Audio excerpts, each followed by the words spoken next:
Hello beautiful people, in the previous video I have discussed a few Linux commands and you can check out the video that was streamed yesterday, and I will continue with the next few commands. Okay, so the first command is a command called yes command. What this command will do is, if you want to create a demo file, let's say that repeats a particular sentence, and you can give specific options to provide the size of the file. So how can we create that file?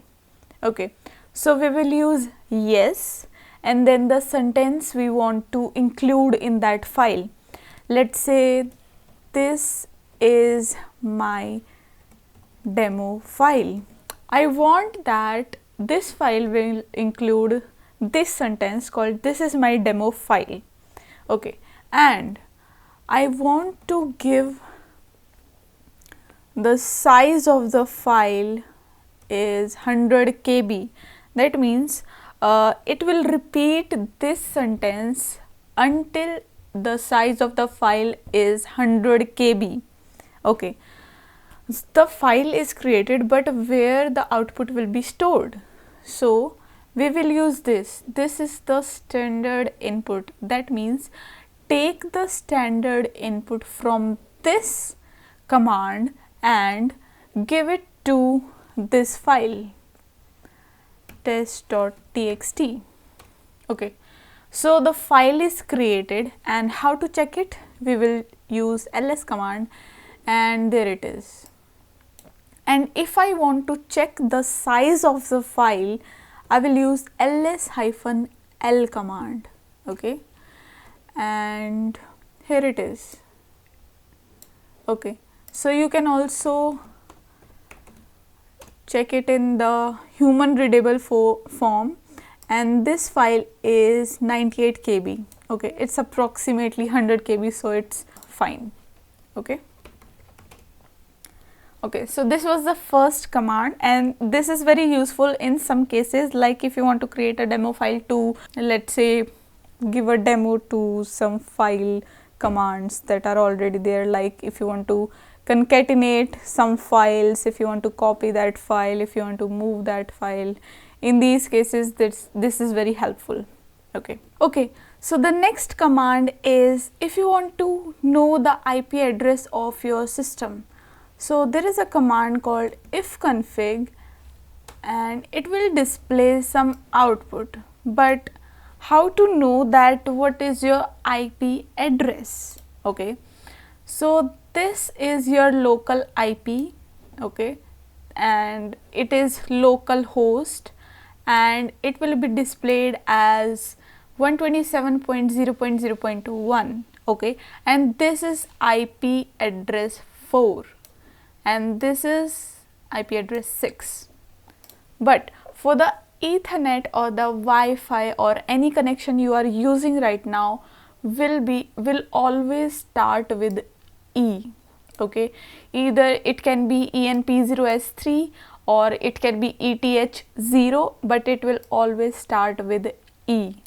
Okay, and the IP of my system is 10.0.2.15 because I am connected to NAT. Okay, let me show you what it is. So if you see here in devices, and then you can go to network settings, you can see here I am attached to NAT. Okay, and if I change it to bridge adapter, okay, what it will do is just disconnect and then again connect to the Wi-Fi and again use this command, and now you will see that the IP of your system is changed. That means it's your hotspot IP. Okay, that is 192.168.43.51. okay, that will be your IP address 4. okay, and this is your IP address 6. okay, and this is the broadcast IP, and this is the net mask. We will discuss these in the upcoming videos. Okay, so you don't have to focus on them right now. Also, if you just want the Wi-Fi IP or the hotspot IP, you can just use Ifconfig and the name of the Ethernet, okay, and this will display just the ENP0S3 connections IP. If you want to know who are you, like which user are you logged into, so you can use a command called who am I, okay, and this will display the username, okay. That is really simple. Okay, so the next command is grep command. So what it will do is it searches a particular pattern in any file, okay. Let's see some file. Okay, so in this file there is written, hi Seema, is this you? Okay, and if I search for Seema keyword, okay, in the file seema.txt, so it will display me in the red color that yes, there is a there is a pattern called Seema, okay.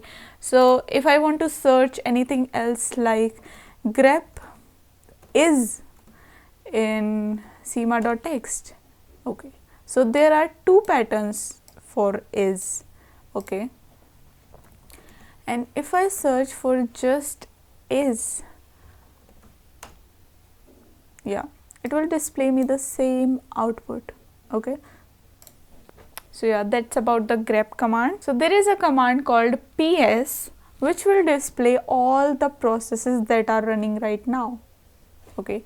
So there are two processes running right now. First is bash, that is the terminal, and the second is the ps command, okay, and there you will see its process ID and the terminal and time duration they are running and the command which is running right now, okay. So the process ID for bash is 2229 and for ps command it is 2759, and the terminal they are using is pts/0, okay.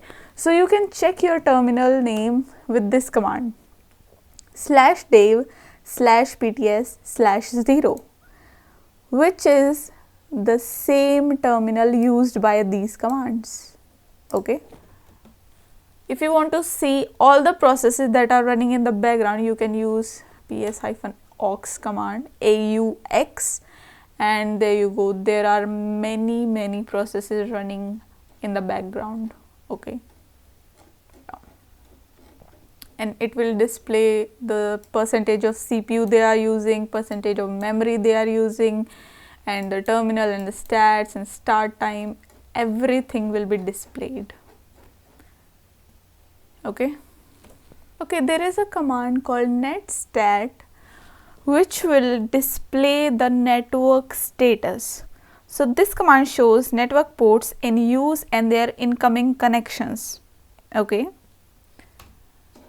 Okay, so there are lots of network status that are running right now, okay. So you don't have to worry what is the output of this command, okay. Okay, so here is a command called df command that will display the free disk space, okay. So it's displaying me some output that I am not able to understand because there are many numbers, and if you want to display it in the human readable form, then you can use -h option that will display the output in GBs or MBs or KBs, okay. So here you can see that all the size are available in GBs or either MBs, and these are not using any space right now, okay.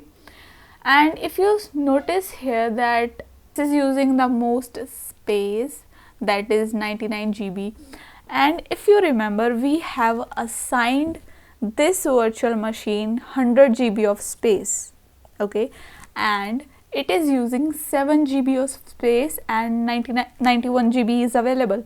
That means it is our OS, okay, and it is stored in dev sda2. Okay. Okay, so if you want to retrieve more detailed information about which files use the disk space in a directory, you can use a command called du, that is disk usage. Okay, so it will display me all the files that are in the particular folder. Okay, it will display me the hidden files and that are not hidden files. Okay, and if you want it to be the again human readable form, then you can use this option and it will display me in kbs or mbs. Everything will be displayed here. Okay. Okay, so every user has a particular ID, and to check that ID we can use this command called id command.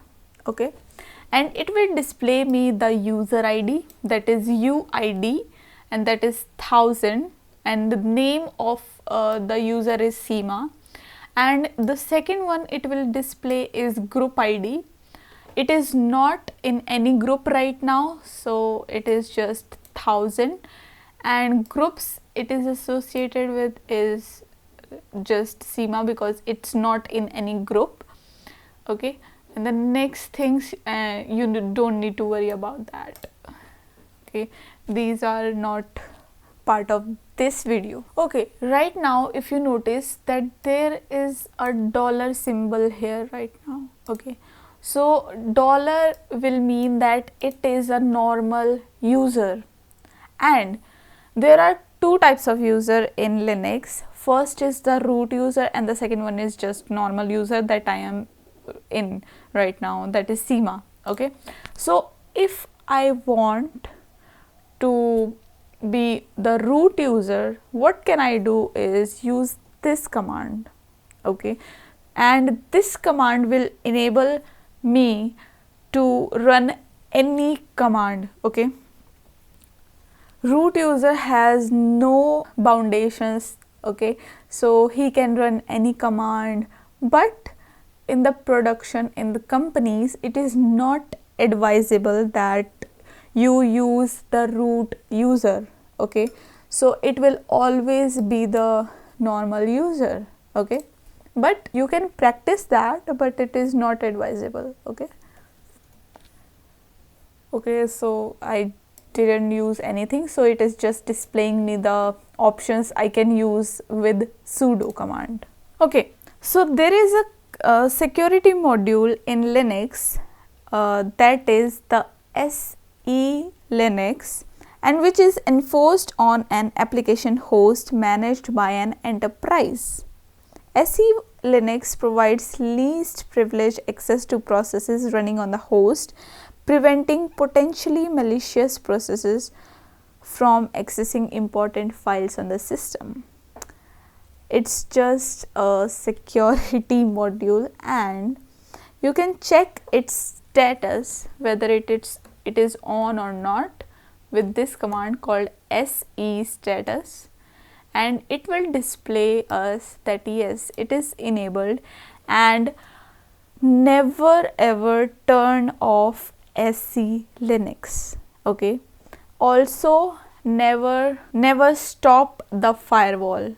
Okay, it is not advisable to turn off the firewall or to stop the firewall, because it can create security issues and your system may get hacked if you're working in a firm. So yeah, never stop the firewall.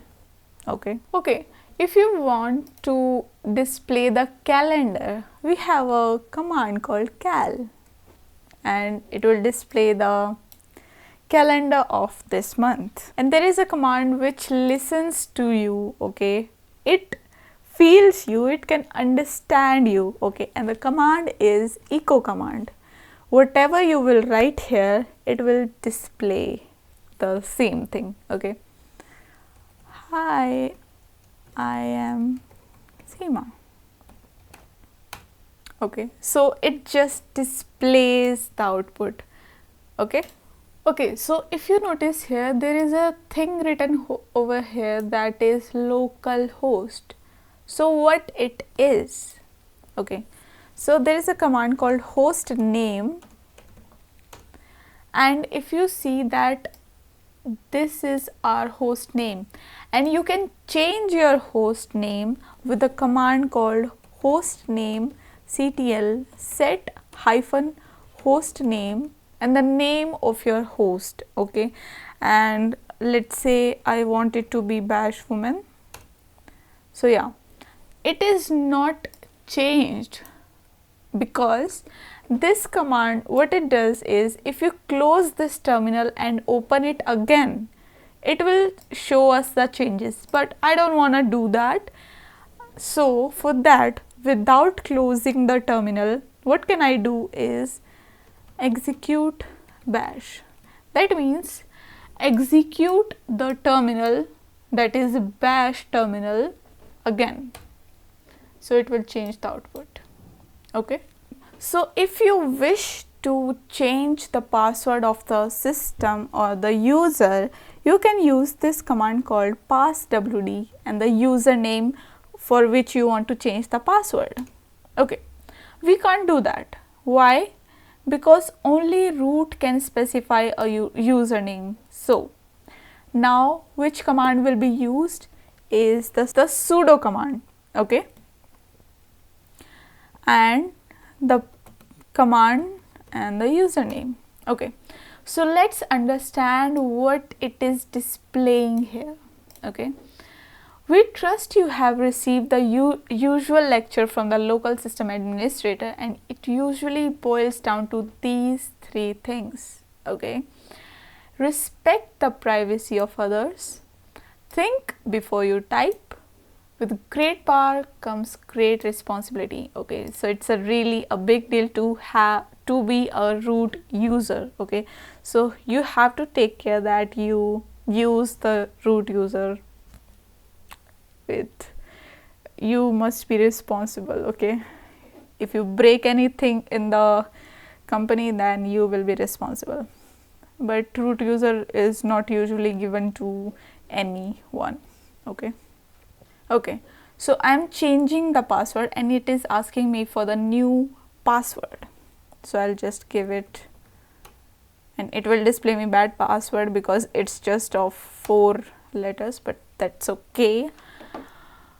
Okay, password, all authentication tokens updated successfully. That means you have changed the password of the user Seema. Okay. Okay, so here is an interesting command called tree command, which is cross-platform command line program used to recursively list or display the content of a directory in a tree-like format. Okay, so let's use that, and it will display me all the files in a tree manner. Okay, so let's look at those. So it is displaying me like directly in this folder. That means the a.txt file is just directly present in my home directory, and in my desktop we have another 2 folders called folder and Seema. Okay, and we have a downloads folder under which we have a file called testing file. Okay, so it's easy to understand. Okay, so here's another interesting command, that is uptime command, that will show you how long the system has been running and the number of logged on users and the system load average as follows. So let's type this, and it is running for 42 minutes now, and there is only one user, and that's me, and the load average is this. Okay, so it's really a pretty interesting command. Okay, so the next command is users command, that will show the usernames of the users currently logged in to the current host.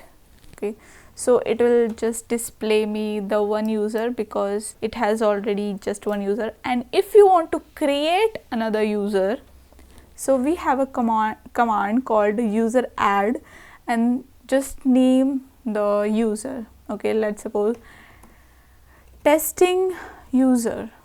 Okay, no, user 1.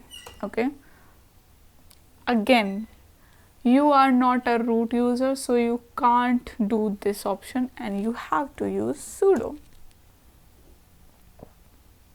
So in Linux, the output really tells you what you can do. Okay, so like in Python, it is really easy to understand what's the error, where's the error, what kind of error is it.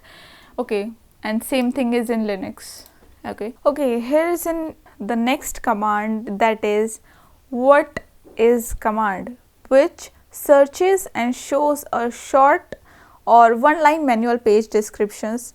It is kind of like the man page, but it just describes it in just a few lines. So let's use this. What is ls command? Okay, so it displays directory contents, and that's true. Okay, so let's use it with wget. Okay, so there is a wget command which is non-interactive network downloader. Okay, so how can we use the wget command? Okay, so you can use the wget command, just write wget and the link of the page. Okay, let's suppose you have some files on demo.html page and you want to download them in your system. You can just download it with the CLI and the command will be used is wget. Okay, so the website. Okay, that's it. Okay, so there is a command called who, which shows information about users who are currently logged in. Who. Okay, so Seema is logged in and the terminal is tty2 and the time, okay, when I started this session, okay, and the time and date. Okay, you can also check the location of the command.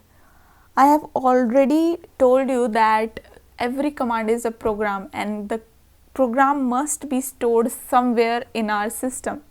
But how to check that? Okay, so there is a command called where is, and you can give any command name. Okay, let's suppose we want to check where is our cat command. Okay, so cat command is located in /ur /usr/bin and /cat. Okay, so if we go to this folder /usr/bin/ okay and ls, you will see all the commands in Linux. Okay, so this is the folder where all the commands are stored.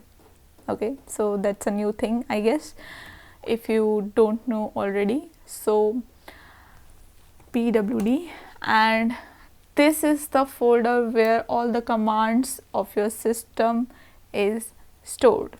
Okay, so I guess you will explore more of the commands. There are many commands. Okay, so as we move on, I will discuss all the commands, okay, that are useful. Okay, yeah, so that's it for today's video, and just may the source be with you.